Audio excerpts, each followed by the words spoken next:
জুলাই গণঅভ্যুত্থানে বরিশালের ৩০ ছাত্র জনতা শহীদ হন, আহত প্রায় ২০০ জন। প্রিয়জনদের স্মৃতি মনে করে এখনো কেঁদে বুক ভাসান স্বজনরা। আন্দোলনকারীরা জানান, এত প্রাণের বিনিময়ে ফ্যাসিস্ট বিদায় নিলেও পূরণ হয়নি তাদের প্রত্যাশা।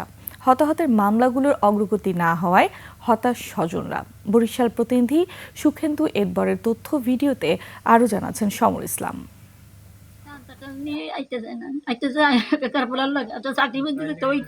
2 বছরেও শুকায়নি মায়ের চোখের জল। বিশ্ববিদ্যালয় পড়ুয়া ছেলে শহীদ রাকিব হোসেনের কথা মনে করে এখনো কাঁদেন দুঃখিনী মা। আর বাবা সময় পেলেই ছুটে যান কবরের পাশে। কবরটি এমনভাবে পরিষ্কার করেন যেন প্রিয় পুত্রের গায়ে হাত বুলিয়ে দিচ্ছেন। রাকিবদের বাড়ি বাবুগঞ্জ উপজেলার মানিককাঠি গ্রামে। বাবা মায়ের স্বপ্ন ছিল রাকিব পড়াশোনা শেষে চাকরি করে ঢাকায় বাড়ি করবে, সেখানে প্রিয় সন্তানের সাথে বসবাস করবেন তারা। কিন্তু 24-এর গণঅভ্যুত্থানের সময় 5 জুলাই রাজধানীর চানখারপুল এলাকায় গুলিতে নিহত হন সাউথ ইস্ট ইউনিভার্সিটির 10ম সেমিস্টারের ছাত্র রাকিব হোসেন।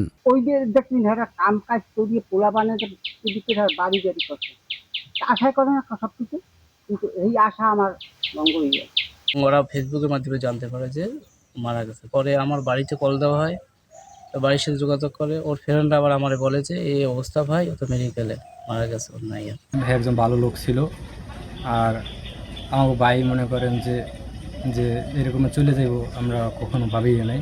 শুধু রাকিব নন, আন্দোলনে বরিশাল জেলার 30 ছাত্র জনতা শহীদ হন। এসব হত্যা মামলার দৃশ্যমান অগ্রগতি না হওয়া এবং তাদের স্বপ্ন পূরণ না হওয়ায় হতাশ শহীদ পরিবারের সদস্যরা। কিছু জুলাই ব্যবসায়ী বা জুলাই নিয়ে যারা রাজনীতি করেছে তাদের স্বার্থের জন্য, নিজস্ব ব্যক্তি স্বার্থের জন্য জুলাইটা আসলে পরিপূর্ণতা পায়নি।